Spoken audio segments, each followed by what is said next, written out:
आदर्श क्रीडा मंडळ कबड्डी स्पर्धेसाठी मंडळाचे मित्राचे राष्ट्रीय खेळाडू अनिकेतजी रामाने यांनी या स्पर्धेला सरीच्या भेट दिल्याबद्दल मंडळाच्या वतीने त्यांचं हार्दिक हार्दिक स्वागत.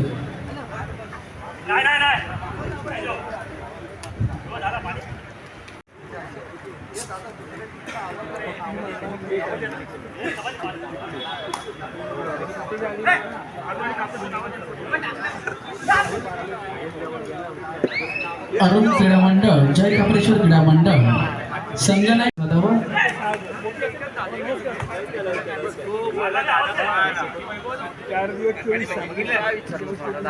सचिन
दहीहंडीसाठी सुप्रसिद्ध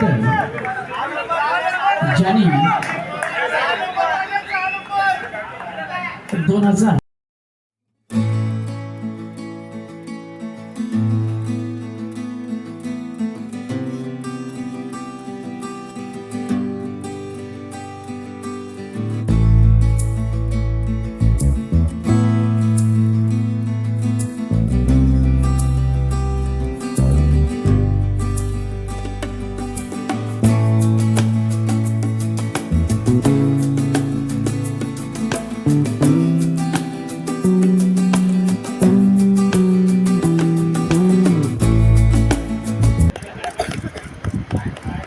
त्याचप्रमाणे मान्यवर श्री मानव कबड्डी मंचावर उपस्थित मान्य त्याचप्रमाणे व्यासपीठावर उपस्थित मान्यवर यशवंती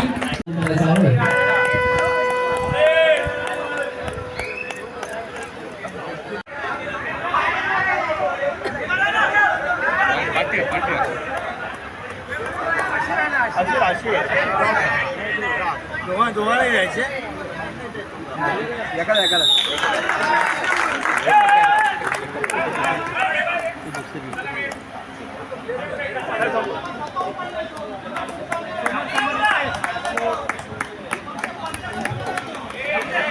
एक मिनिट तुम्ही आता घ्या इकडे बघ इथे समोर बघ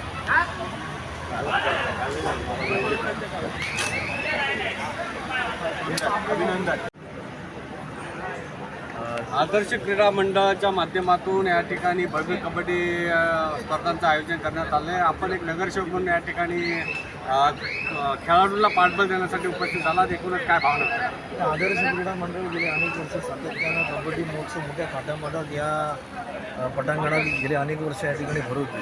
खरं तर लोअर परळ आणि वरळीचा भाग आपण समजला की ही कबड्डीची पंढरी आपण या ठिकाणी समजतो. कामगार वर्ग आहे आणि भूतपूर्व कबड्डीपटू ह्या लोअर परळ भागातूनच या ठिकाणी आपल्याला घडलेली दिसतात. कारण त्याचं कारण एवढंच आहे, आदर्श असो आज जवळजवळ 3 ते 4 कबड्डी सामने या आजूबाजूच्या विभागामध्ये या ठिकाणी चालू आहे. अशाच कबड्डी सामन्याच्या आदर्श क्रीडा मंडळाच्या विनंती समारंभ कबड्डीपटू घडतात आणि ते मुंबईला मिळतात, महाराष्ट्राला मिळतात, अखंड हिंदुस्थानाला या ठिकाणी. आदर्श क्रीडा मंडळाच्या सगळ्या पदाधिकाऱ्यांना मनपूर्वक धन्यवाद देतो. आज त्यांनी माझ्या हस्ते या ठिकाणी राणे जी गोविंदरा सगळ्या स्तरावर चढते, लहान मुलगी आहे 4 का 5 ठिकाणी केला. म्हणजे विविध या कला क्षेत्राच्या कोणाला या आदर्श क्रीडा मंडळ या ठिकाणी प्रोत्साहित करत असते. त्याबद्दल त्या पदाधिकाऱ्यांना सतत धन्यवाद देतो. असंच सातत्यानं या लोअर परळ विभागामध्ये भविष्यामध्ये चांगलं काम आपण क्रीडा महोत्सवाच्या माध्यमातून करत जा. अशी सदिच्छा, शुभेच्छा. या ठिकाणी शारीरिक चित्तथरारक असा या ठिकाणी कबड्डी स्पर्धा पाहायला मिळते. एकूणच मैदानांचा अभाव होत चाललेला आहे आणि हा अभाव दूर करण्यासाठी हे जे वरळी लोअर परळ असेल या ठिकाणी या क्रीडा स्पर्धांना प्रोत्साहन देण्यासाठी कशा प्रकारे मैदानाचं गेले अनेक वर्ष सातत्यानं आदित्यजी या विभागाचे आमदार आदित्यजी ठाकरे साहेब आपल्याकडे कुठेतरी प्लेग्राऊंड म्हणजे खेळाचं मैदान या ठिकाणी राखीव असलं पाहिजे त्या उदात्त हेतून या ठिकाणी मांडत असतात. आता ठीक आहे, गेले आता अशा निमित्तानं हे मैदान या ठिकाणी मिळाले. आपल्याला गणपतराव मार्गाचं या ठिकाणी मैदान आहे किंवा मोफतलालचं आपण त्या ठिकाणी मैदान या ठिकाणी बघतोय. कळलं ना, अशी मैदानं आहेत. पण खास करून या ठिकाणी जे डेव्हलपमेंट मोठ्या प्रमाणामध्ये या ठिकाणी होते.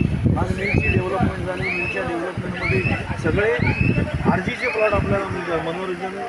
मनोरंजन ते न होता याचं कुठेतरी शासन मार्फत ते रिझर्वेशन बदलून ते प्लेग्राऊंड करून अशा होतकरू खेळाडूंना प्रोत्साहित करण्याचं काम भविष्यामध्ये घडेल. याच्यासाठी आमचे साहेब प्रामुख्याने या ठिकाणी प्रयत्न करत आहेत, त्यांना यश येईल.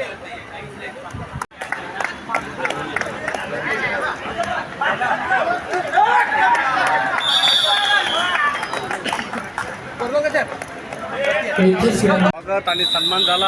आदर्श क्रीडा मंडळाच्या वतीनं आजचा सन्मान कशा प्रकारे पाहता आणि आपल्या कार्याची उंची भविष्यात कशी आहे?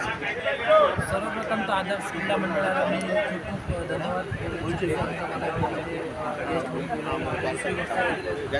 खूप सुंदर अशी टुर्नामेंट ऑर्गनाईज केली आहे जी द्वितीय श्रेणी गटाची आहे आणि इथूनच सिलेक्ट होतात की नॅशनल लेवलला किंवा सिलेक्ट.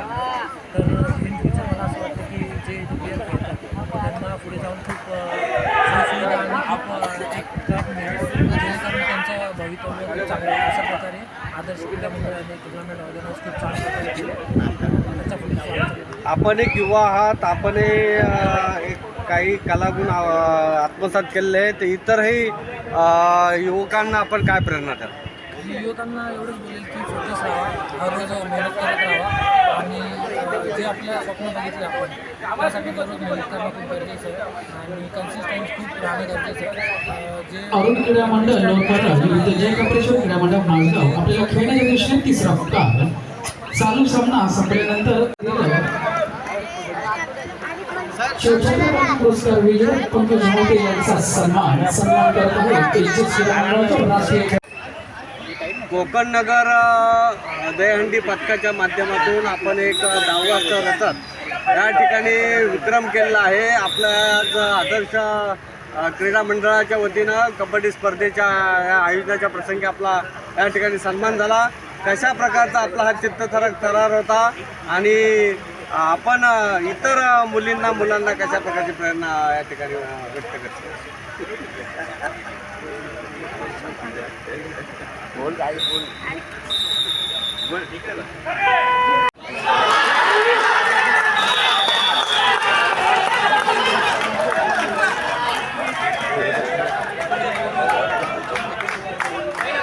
कोकण कन्या दहीहंडी जोगेश्वरी पथकाच्या माध्यमातून आपण एक 10वा स्तर रचत विक्रम केला. आज आदर्श क्रीडा मंडळाच्या माध्यमातून या ठिकाणी कबड्डी स्पर्धेमध्ये आपला सन्मान झाला. कसं पाहते याच्याकडे?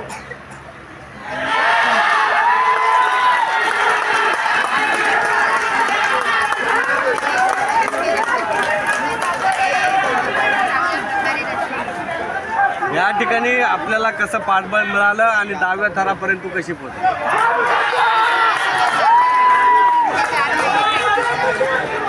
हा, कौटुंबिक पाठबळ तुला कसं लाभलं?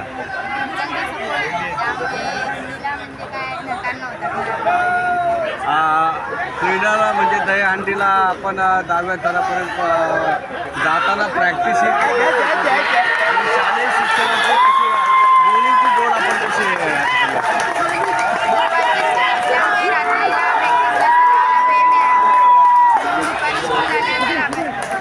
आपण जशी उंची प्राप्त केली तशी इतर मुलांना तू आपण तुझ्या माध्यमातून कशा प्रकारची प्रेरणा देशील? आपण इतर मुलांनाही असं प्रोत्साहन आलं पाहिजे हे आपण करू शकतो. सराव आणि सातत्य हे भविष्यात तुझा कशा प्रकारचं असेल? अभ्यास करता करता हे पण करणार? अभ्यास करता करता मी हे सगळं करत राहणार. स्पोर्ट्समध्ये या ठिकाणी श्रावणीनं जशी 10व्या थराची उंची गाठून एक विक्रम प्राप्त केला. तिच्याकडून प्रेरणा घेण्यासारख्या काही गोष्टी इतर मुलांना आहेत की शिक्षण घेता घेता आपण स्वतःचं एक व्यक्तिमत्व घडू शकतो आणि सातत्य आणि सराव याच्या माध्यमातून चांगल्या प्रकारची उंची आपण जीवनामध्ये गाठू शकतो. ही प्रेरणादायी श्रावणी इतरांना मार्गदर्शक नक्की ठरेल. जय जवान क्रीडा मंडळ दहीहंडी मंडळ जय जवान दहीहंडी बलाढ्य संघ जय कॉर्पोरेशन क्रीडा मंडळ. कोणत्या सर या मुलीचं नाव काय? हिचं विचारा नाव. थांबा शांत करा. जय जवान दहीहंडी पताक जोगेश्वरीचा आपल्या सोबत जोडलेला आहे हृदय. एकूणच 9व्या थरावरती त्यांनी उंची गाठलेली आहे आणि हे जय जवान दहीहंडी पताक महाराष्ट्रामध्ये नावाजलेलं पथक आहे आणि त्यांचं नामांकन या ठिकाणी वेळोवेळी त्यांचा सन्मान झाला आहे. आज आदर्श क्रीडा मंडळाच्या वतीनं लोअर परेल या ठिकाणी या दोघांचाही सन्मान पाहायला मिळाला. कशा प्रकारचा सराव आणि शालेय शिक्षण घेता घेता आपण गाठलेली उंची कशा प्रकारे याकडे पाहता?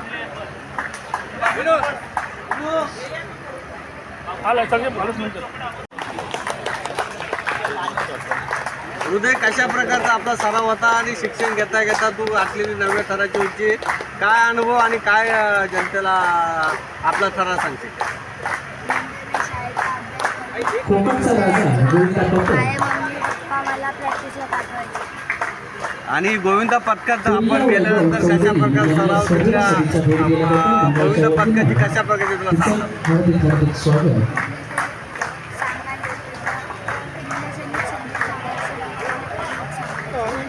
सुरक्षितता कशी असायची तुझी, म्हणजे सराव करताना कशा प्रकारचं तुझा सुरक्षिततेची काळजी ते घ्यायची?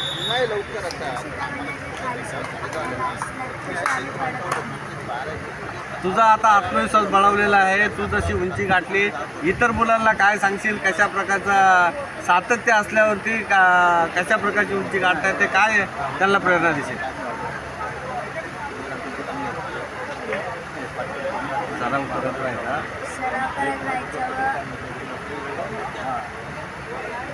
सराव करता करता अभ्यास कसा केला? म्हणजे सकाळी उठून मी अभ्यास करायचो, दुपारी शाळेत जाऊन नंतर शाळेतून आल्यानंतर प्रॅक्टिस करायची. जय जवान दहीहंडी पथकाची आपल्यासोबत जोडलेली आहे नुपूर राणे उर्फ परी. तिनं 10व्या थरावरती या ठिकाणी दहीहंडीमध्ये कामगिरी केली. आज आदर्श क्रीडा मंडळाच्या वतीनं तिचा या ठिकाणी सन्मान झाला. परी, कशा प्रकारची उंची आपण गाठली? 10व्या थरावर जाताना कशा प्रकारचा थरार अनुभवायला मिळतो आणि सराव आणि शिक्षण कशा प्रकारचं आपण या ठिकाणी 10व्या स्तराची विजयवंत संघाचे राष्ट्रीय खेळाडू अनिकेत रामजी यांचं सन्मान करत आहेत. आदर्श क्रीडा मंडळाचे घरचं पाठबळ आणि मंडळाचं दहीहंडी मंडळाचं पाठबळ, पथकाचं पाठबळ कशा प्रकारचं राहिलं आणि सरावात कशा प्रकारचा अनुभव तुला आला? दोन होते नाही सरावात गेला मला बसतो सर जे सांगायचे ते आम्ही करायचो. म्हणजे आता सर जे सांगायचे तेच करायचो आम्ही. कशा प्रकारचं तुझं सातत्याने प्रॅक्टिस राहिली आणि त्यासोबत शिक्षण दोन्हींचंही या ठिकाणी तू नियोजन कशा प्रकारे आखलं? सकाळी उठल्यानंतर मी पहिलं अभ्यास करायची, दुपारची शाळा, त्यानंतर आले की जेवायची आणि प्रॅक्टिसला जायची. इतर मुलांना तुझा जो थरार आहे, तुझी गाठलेली उंची आणि सातत्याने मिळवलेलं ही जी उंची आहे याचा अभिमान तर इतरांना आहेच, परंतु तुझी प्रेरणा घेऊन इतर मुलांनी काहीतरी शिकावं, काय त्यांना आवाहन करशील?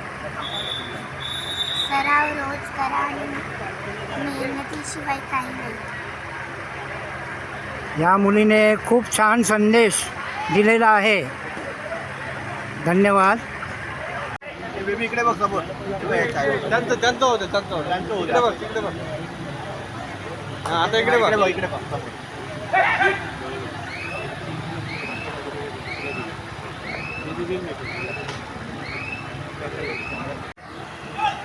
आपल्यासोबत जोडलेले आहे तुर्या चौधरी. विविध गुणकौशल्याने तिनं काही गोष्टी प्राप्त केलेल्या आहेत. तिचा मेहनत आणि जिद्द या ठिकाणी पाहून आदर्श क्रीडा मंडळाने तिचा आज संभाजी महाराज यांच्या जिरेटोप आणि तलवार देऊन या ठिकाणी सन्मान केलेला आहे. एकूणच तुर्या काय सांगशील, कशा प्रकारचं आपण विविध क्षेत्रात नैपुण्य प्राप्त केलेलं आहे आणि कुठल्या कुठल्या बाबत आपण कौशल्य प्राप्त केलं? मला पुढे क्षेत्रात जिम्नॅस्टिक, अभ्यास,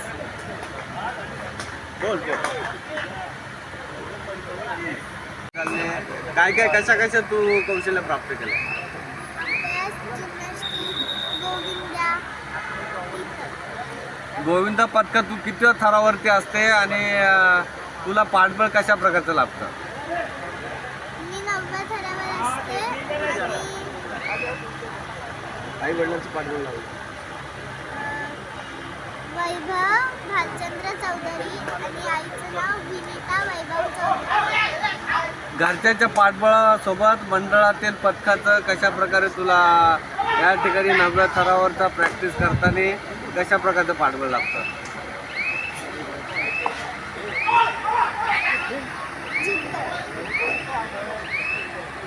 आपण अभ्यास आणि हे कला नैपुण्य प्राप्त करताना जसं तू यशाचं शिखर गाठलं तसंच इतर मुलांना तू काय संदेश देशील, काय प्रेरणा देशील?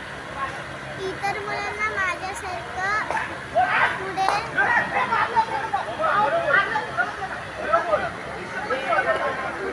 मोबाईल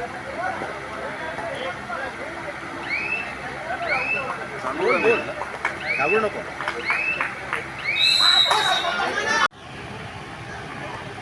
तू जशी उंची गाठली तशी इतर मुलांनी काही तुझ्याकडून प्रेरणा घ्यावी आणि कशा प्रकारचं त्यांना संदेश देशील?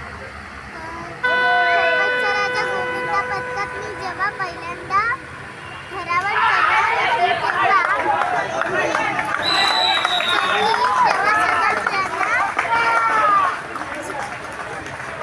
वाटली की यावर्षी आपण नवथर लावणार.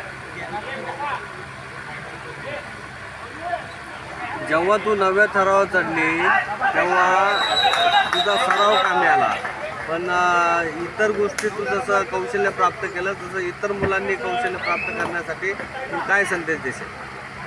की इतर मुलांनी मोबाईल जास्त वापरू नये.